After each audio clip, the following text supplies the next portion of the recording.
Doctor Pawase अर्धांगवायू पुनर्वसन आणि निसर्गोपचार केंद्र, निसर्गरम्य आणि प्रदूषणमुक्त वातावरणात 20 कॉटचे उत्तम मशिनरी आणि सर्व सुविधा उपलब्ध असलेले सुसज्ज निसर्गोपचार केंद्र।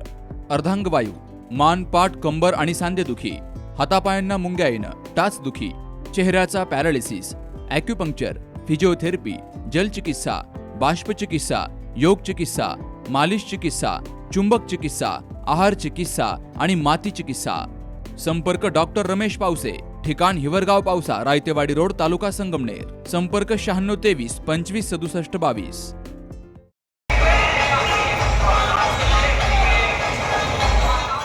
एकलव्य आदिवासी बहुउद्देशीय सामाजिक संस्थेच्या वतीनं आदिवासी समाजाच्या विविध प्रलंबित मागण्यांसाठी संगमनेरमध्ये भव्य मोर्चाचं आयोजन केलं गेलं। राज्य सरकार तसेच राज्याचे जलसंपदा मंत्री आणि अहिल्यानगर जिल्ह्याचे पालकमंत्री राधाकृष्ण विखे पाटील यांना विविध मागण्यांचं निवेदन सादर केलं गेलंय, तर शासनाच्या वतीनं प्रांताधिकाऱ्यांनी हे निवेदन स्वीकारलंय। एकलव्य संघटनेचे प्रदेशाध्यक्ष योगेश सूर्यवंशी यांच्या मार्गदर्शनाखाली आयोजित केलेला हा मोर्चा अकोले नाका ते प्रांत कार्यालय असा शिस्तबद्ध पद्धतीनं पार पडलाय। मोर्चा दरम्यान महापुरुषांच्या जयघोषानं परिसर दुमदुमून गेला। यावेळी नगरसेविका साक्षी सूर्यवंशी, ॲडव्होकेट शिवाली सूर्यवंशी, संजय बर्डे, प्रितेश माळी, गोरख पवार, अंकुश पवार, राकेश माळी, सोमनाथ शिंदे, महेश शिंदे, विकास शिंदे यांच्यासह आदिवासी समाज मोठ्या संख्येनं सामील झाला। विशेषतः महिलांचाही लक्षणीय सहभाग होता। जिल्ह्यात सुमारे 3.5 लाख आदिवासी समाजबांधव वास्तव्यास असूनही एकलव्यांचं स्मारक उभारलं गेलं नाही। संगमनेर तालुक्यात आदिवासी समाजाची मोठी लोकसंख्या असल्यानं शहरामध्ये एकलव्य यांचं भव्य स्मारक उभारावं अशी प्रमुख मागणी केली गेली आहे। तर संगमनेर तालुक्यातील चंदनापुरी येथील आदिवासी क्रांतिकारक हनुमंत नाईक यांच्या समाधीस्थळाचा विकास करावा आणि चंदनापुरी घाटाला हनुमंत नाईक घाट असं नाव द्यावं अशी मागणीही निवेदनातून केली गेली आहे। माझे क्रांतीवीर इतिहासात नाहीये, परंतु त्यांना जागृत कसं ठेवायचं आहे तर भाऊंनी अतिशय सुंदर असा विचार मांडला आणि त्या विचाराला सर्वांनी सहमत झालं। भाऊंनी विचार केला की आपला जो चंदनापुरीचा घाट आहे त्या घाटाला आपल्या आद्यक्रांतीवीर ज्या क्रांतीवीरांनी त्या घाटामध्ये अख्खा इतिहास घडवला, इंग्रजांना सळकू पळू करून सोडलं, त्या घाटाला आद्यक्रांतीवीर हनुमंत नाईक नावानं संबोधलं गेलं पाहिजे असा विषय मांडला। तुम्हा सर्वांना मान्य आहे का? त्या घाटाला नाव आद्यक्रांतीवीर हनुमंत नाईक पडलं पाहिजे का नाही पडलं पाहिजे?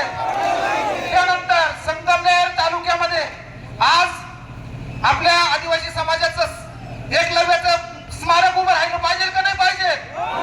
आपल्या या संगमनेर तालुक्यामध्ये आपले छोटे मोठे कार्यक्रम घेण्यासाठी आपण जसे आज आपण या उन्हातान्हात उभे आहोत किंवा बसलोय तसं आपल्याला एक मोठं सभागृह उभं पाहिजे का नाही पाहिजे? मग अशा या छोट्या छोट्या मागण्या घेऊन आज आपण प्रांत कार्यालयासमोर आलेलो आहोत। तर आज या मागण्या पुऱ्या झाल्याशिवाय आपण उठणार नाही। आपल्या मागण्या या आजच्याच नाही, चिरंकाल कालापासून आहे।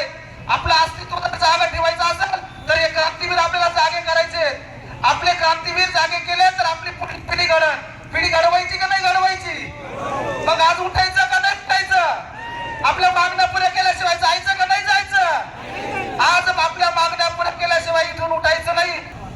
भगवान एकलव्यांच्या स्मारकासाठी हा समाज या ठिकाणी आला।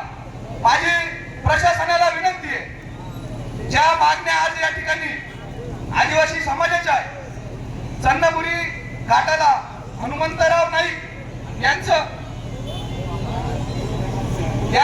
नाव देण्यात यावं। आजचा दिवस आपल्या समाजाच्या इतिहासात सुवर्ण अक्षरांनी लिहिला जाईल। आज मंगळवार 30 जून रोजी आपण सर्वजण या अकोला नाका संगमनेर येथून प्रांत कार्यालयाजवळ आपण मोर्चा काढलेला आहे। या मोर्चाचा एकत्र हेतू काय आहे तर आपण एकत्र आलो आहोत। हा केवळ एक मोर्चा नाही तर आपल्या हक्काचा, अस्मितेचा आणि आपल्या स्वाभिमानाचा एल्गार आहे, बरोबर की नाही? आपल्या काही प्रमुख मागण्या आहेत। तर त्या पहिली मागणी आहे संगमनेर शहरात भगवान वीर एकलव्य यांचे भव्य स्मारक करावे। पहिली मागणी मान्य आहे सगळ्यांना? दुसरी मागणी चंदनापुरी घाटाचे नामकरण हनत बाबा घाट असं करावे, मागणी आहे का मान्य? तिसरी मागणी आदिवासी समाजाचे भव्य समाज मंदिर आपल्या संगमनेर शहरात करावे, मागणी मान्य आहे का? समाजाच्या अस्मितेचे, स्वाभिमानाचे आणि इतिहासाचे प्रतीक असलेल्या एकलव्य स्मारकाच्या मागणीसाठी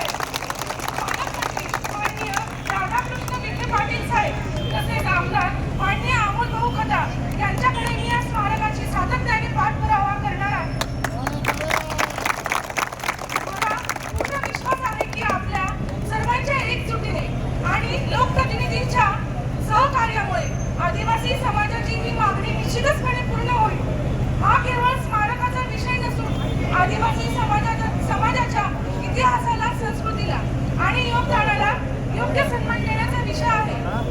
चला आपण सर्व मिळून एकलव्यांच्या विचारांचा वारसा जपूया आणि आदिवासी समाजाचा सन्मान वाढवूया. स्वातंत्र्य लढ्यात हनुमंत नाईक यांनी दिलेल्या उल्लेखनीय योगदानाची दखल घेत त्यांच्या स्मृती जतन करण्यासाठी शासनानं सकारात्मक निर्णय घ्यावा अशी अपेक्षा व्यक्त केली गेली आहे. याशिवाय संगमनेर शहरात तालुक्यासह जिल्हाभरातील आदिवासी समाज बांधव विविध कामानिमित्तानं येत असल्यामुळे त्यांच्यासाठी स्वतंत्र समाज मंदिर उभारावं अशी ही मागणी करण्यात आली आहे. समाज मंदिराच्या अभावामुळे सामाजिक, सांस्कृतिक, शैक्षणिक आणि पारंपरिक कार्यक्रमांचं आयोजन करताना अनेक अडचणींचा सामना करावा लागतोय असंही निवेदनातून नमूद केलं गेलंय. आपले संगमनेर तालुका आपले एकलव्य स्मारक नसणार, पण आपण या ठिकाणी आपला वेळ देत रे, त्याच्यामुळे आपण सगळ्यांचा आभार मानत रे. आज आपले एकलव्य स्मारकसाठी, आपले देवतेसाठी आपले समाज आज या ठिकाणी जमा होईल.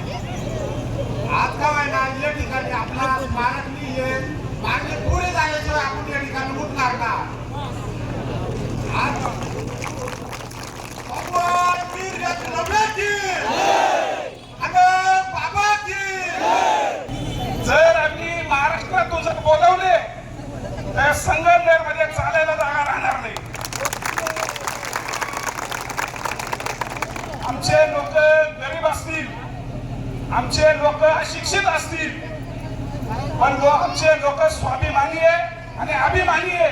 कारण या देशामध्ये इंग्रजांविरुद्ध जो लढा दिला आहे आदिवासींनी दिलेला आहे. हे नंतर गांधी बिबी हे आता उगवले. जेव्हा बिरसा मुंडांनी जेवढा हे आंदोलन केले, इंग्रज संपवले, उलगुलात चालू केलं, तेव्हा गांधी सारखा उगवला. नाहीतर हे आपले सगळं काय म्हणतो, आपले काम बघून खुरपायला लागले. आता फार मला पक्षावर भाषण करायला लावलेलं नाहीये, दोघांनी कसाही बसलेलं आहे. प्रामुख्याने 3 मागण्या आहेत आपल्या. प्रथम मागणी, संपूर्ण अहिल्यानगर जिल्ह्यामध्ये कुठेही आपलं एकलव्याचं स्मारक नाही आहे का? ते झालं पाहिजे की नाही? कुठं झालं पाहिजे? संगमनेर मध्ये जर ते स्मारक झालं, त्याच्यानंतर राहुरी, त्याच्यानंतर कोपरगाव, त्याच्यानंतर श्रीरामपूर, राहता, शिर्डी अशी लाईन लावायची आणि आपले महापुरुष प्रत्येक ठिकाणी त्यांचं स्मारक झालं पाहिजे.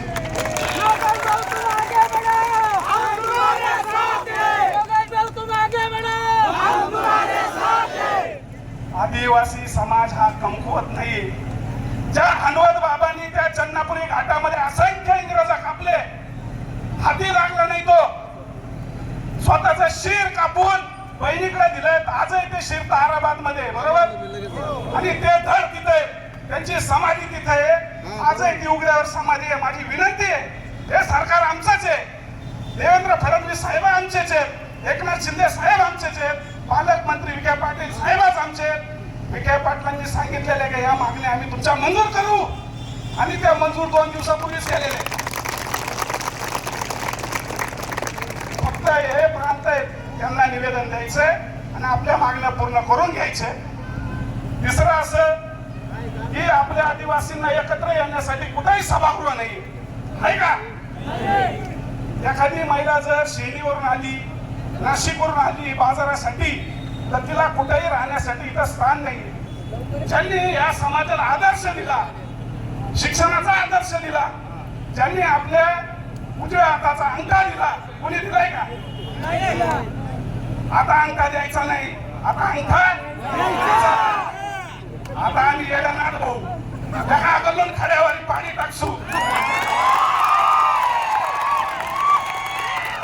आणि गरीब जरी असलेलं, हा नदीला खिकडी धरत भाऊ म्हणून खिकडे मग तुला माग. जर मी पोलीस प्रशासनाला विनंती करतो, या तालुक्यामध्ये आमचा आदिवासी समाज ज्यावेळेस पोलीस स्टेशन मध्ये येतो तर त्याला उन्हात उभा केलं जातं. जर माझ्या आदिवासी समाजाला त्रास झाला, या तुमच्या अधिकाऱ्याला त्रास होईल, मी सांगतो, तुम्ही आमच्यासाठी नोकऱ्या करत आहात आणि आदिवासी हा मूळ मालक या देशाचा, तुमचा नौकर नाहीये.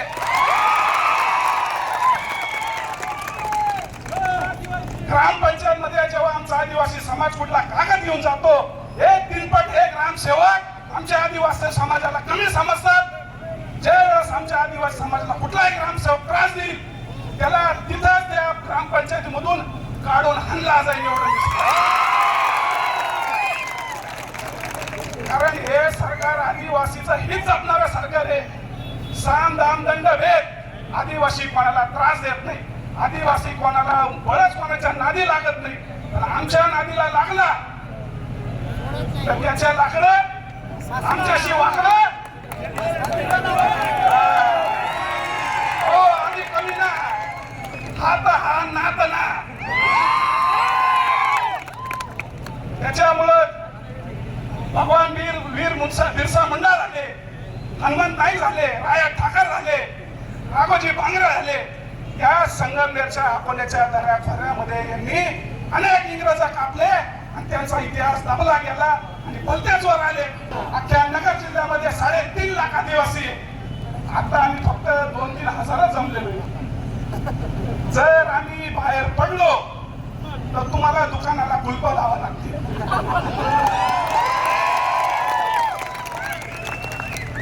आमचा संयम बघू नका. म्हणजे सरकारला मी म्हणत नाही, सरकार आपलंच आहे.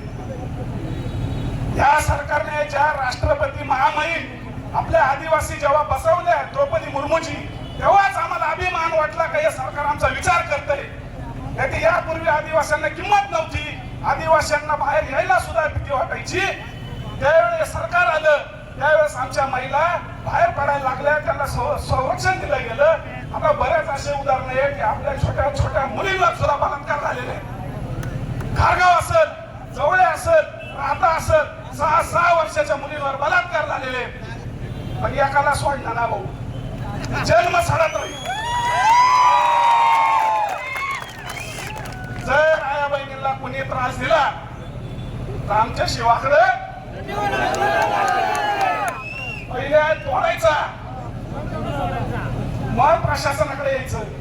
आम्ही कोणत्या नादी लागत नाही, आमच्या कोणी नादी लागू नये. मागणी आहे मोदी शासनाला कळवतो. आता यांनी सांगितलं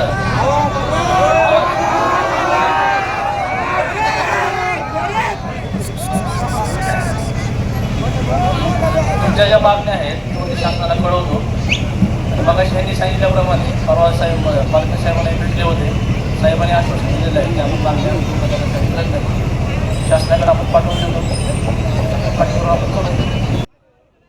आदिवासी समाजाच्या भावना आणि गरजा लक्षात घेऊन ह्या मागण्या तातडीनं मंजूर कराव्यात, अशी विनंती एकलव्य संघटनेचे प्रदेशाध्यक्ष योगेश सूर्यवंशी यांनी राज्य सरकार आणि मंत्री राधाकृष्ण विखे पाटील यांच्याकडे केली आहे. तर या मागण्यांची पूर्तता झाल्यास संपूर्ण आदिवासी समाज शासनाचा ऋणी राहील, असा विश्वासही त्यांनी व्यक्त केला आहे. Subhash Bhalerao, C News Marathi, Sangamner.